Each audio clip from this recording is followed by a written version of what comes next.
The following program is sponsored in part by To a Woman's Heart. The thoughts and views expressed by the following production don't necessarily reflect those of the network or any sponsors. Rainbow Room Publishing Live, starting in 5, 4, 3, 2, 1.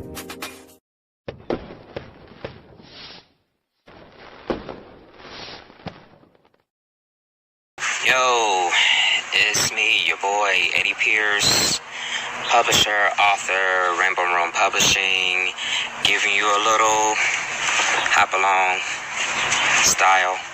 I just like the hat, for real.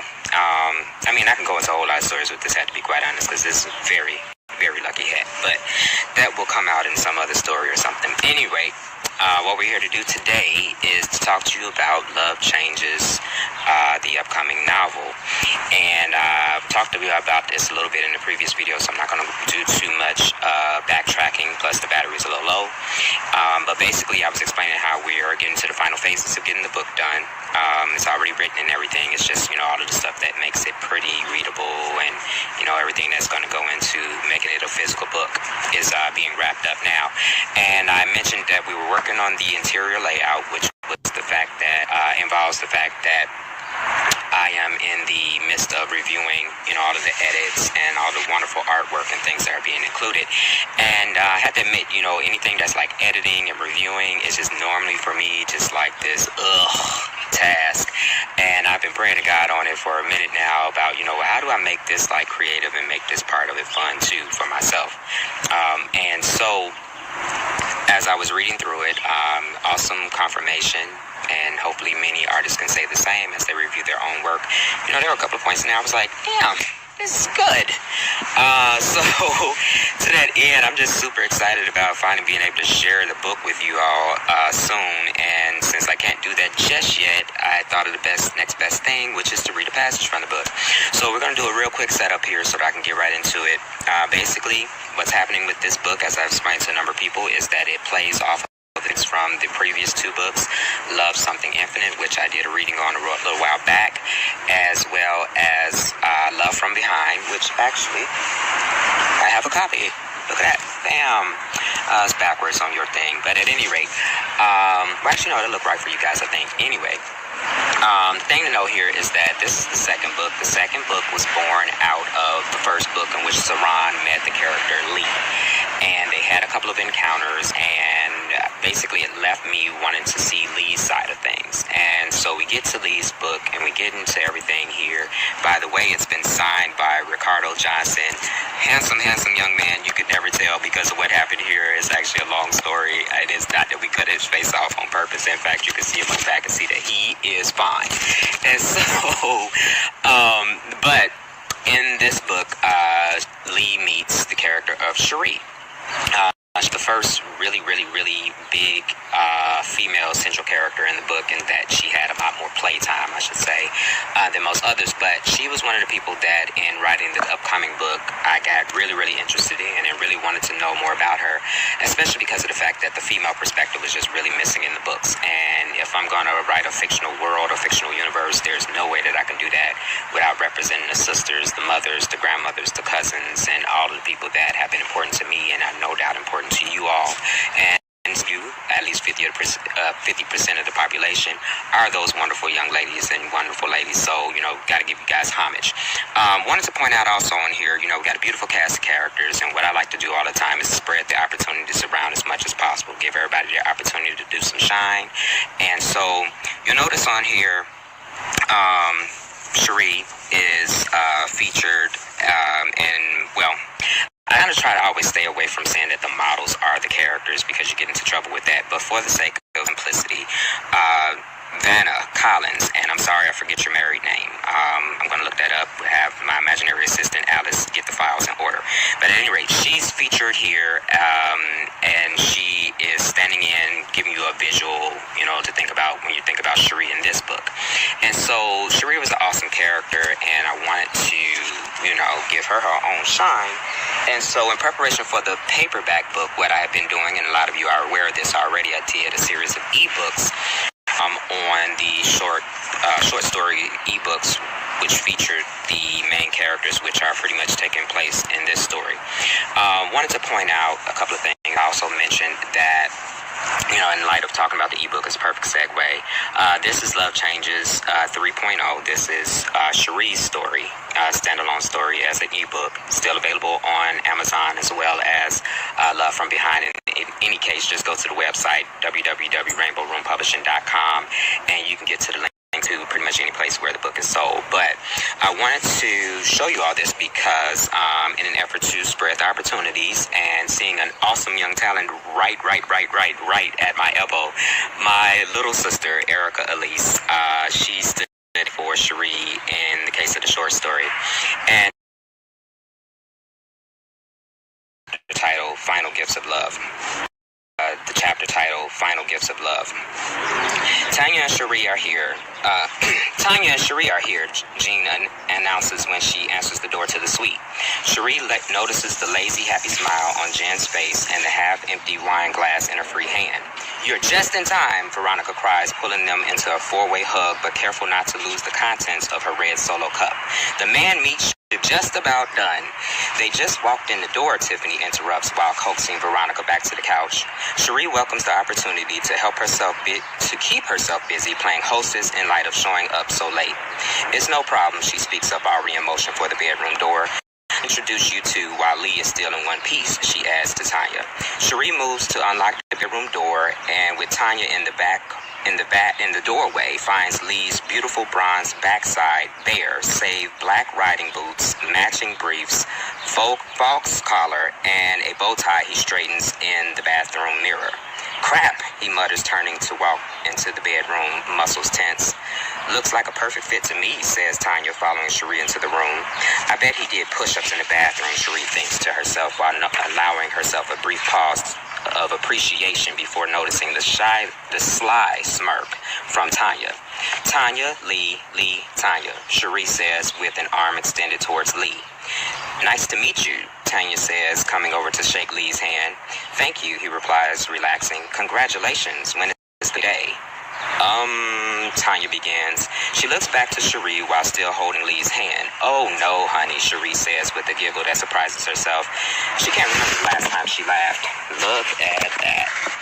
1 second. She can't remember the last time she laughed. Old habits take hold for just a second, and she hides a grin behind one of her hands. No. She composes herself. "Tanya," she says, coming over to take Tanya's hand. "Why don't you help Jen and Tiffany get ready while I help Lee?" "Sure," Tanya replies, before giving Shereé a sweet kiss on the lips. "See you soon, sexy," she says to Lee with a wink and a smile, and good luck. Shereé walks Tanya to the door and locks it behind her. Then she goes to the minibar, a frosted bottle of sluggish vodka and a shot glass. She turns to the dresser and Lee's glass to fill them both. "You take this," she says, handing Lee his glass, "and let me help you with these." She reaches for the cups Lee left on the bed. He audibly swallows the shot. "So," Lee begins and stops. "Jen and Tiffany are getting married," Shereé answers matter-of-factly while fastening the right cuff in place on Lee's wrist. She takes the empty glass from him and places the full one in his right hand before working on the left cuff. "And you and Tanya?" he asks. "Tanya and I are throwing this party and hiring you as a wedding gift. Turn around. You missed a few spots on your back." Shereé pops the cap on the can of glitter and sprays Lee's back and shoulders. "So Tanya is going to want to sample her purchase too?" Lee says over his sparkling shoulder. "You wish," she thinks. "Nah," Shereé replies, kneeling down behind him. She reaches inside the lower hem of Lee's briefs with both of her index fingers, stretching them a little bit before releasing them in a loud snap. "Ouch," Lee cries out. "She doesn't do men at all," Shereé continues, both with her answer and the application of the glitter to the backs of his legs. "God, I'm gonna miss these calves and these thighs," she thinks. "But she's cool with you doing men. We have an arrangement. Turn back to me." Rising to meet his eyes, she takes in his crotch, the pelvic V bringing up from it to wind around his waist, ridges stacked and climbing up to a chest and two perfectly masculine peaks. Shereé adjusts the bow tie a bit. "What kind of chin up?" Shereé orders, interrupting Lee's questioning. What kind of engagement, he asked, directing his question to the top of her head. He had done a good job with it all. The boy knew how to do sexy, but it was a good excuse to touch him one more time. There, that's better, Shereé says, finishing the bow tie and turning back to the vodka in a shot glass. This should be easier, she thinks. Just make it quick and let him down easy. It's more of an engagement. The lie is a moment of pure genius. Lee is a good guy. He'd respect a committed relationship, she thinks, turning back to him one of the shot glasses. We've always been honest with ourselves and with each other, Shereé continues. Tanya knows I love her more than anything, but she also knows how I feel about this.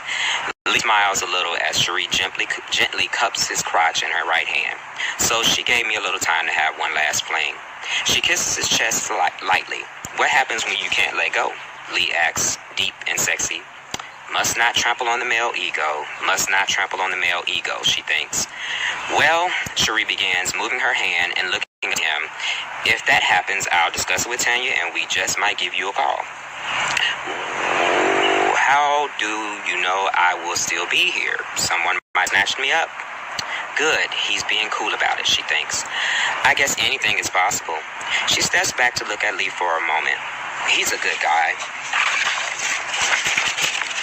1 second. Yeah. You know, we're a lot alike. Well, more so before Tanya and my feelings for her kind of sneaked in from behind. It might happen for you if you learn how to open this. She taps his chest with her shot glass. He deserves more than these hookups, she thinks. Lee looks down at her glass with a frown. Come on, Shereé, shouts Veronica in the other room. Then the sound of Genuine's pony gets louder. But who the fuck am I, Oprah? I've got my own shit to clean up, she thinks.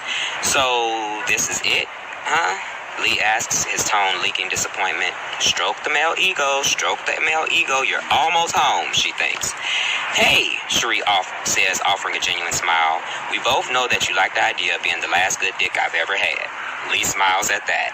We had a really good time, though, right? He replies. Hell yeah, she answers, a little too enthusiastically. A toast? She raises her shot. To what? He asks. To really good times, she replies. To really good times, he repeats. Their glasses come together in a hollow clink, and they take the last shots. Male ego preserved, she sighs mentally. He's going to be okay. She opens the door to a barrage of loud music and cat calls as they walk into the living room. Veronica nearly knocks Shereé over as she takes Lee's arm and drags him to the coffee table. Let's see what you got, Magic Mike, she shouts, punctuating the command with a resounding slap of one of her hands against his ass while the other points sharply to the coffee table. He turns a raised eyebrow and a questioning smile back to Shereé, who raises the solo cup Tanya had just brought her into the air. You heard the lady, Shereé shouts with a smile over the bad 80s porn music Gwen no doubt added to the playlist. Shake that ass. The rest of the ladies take up the chant. Shake that ass. Shake that ass. Shake that ass.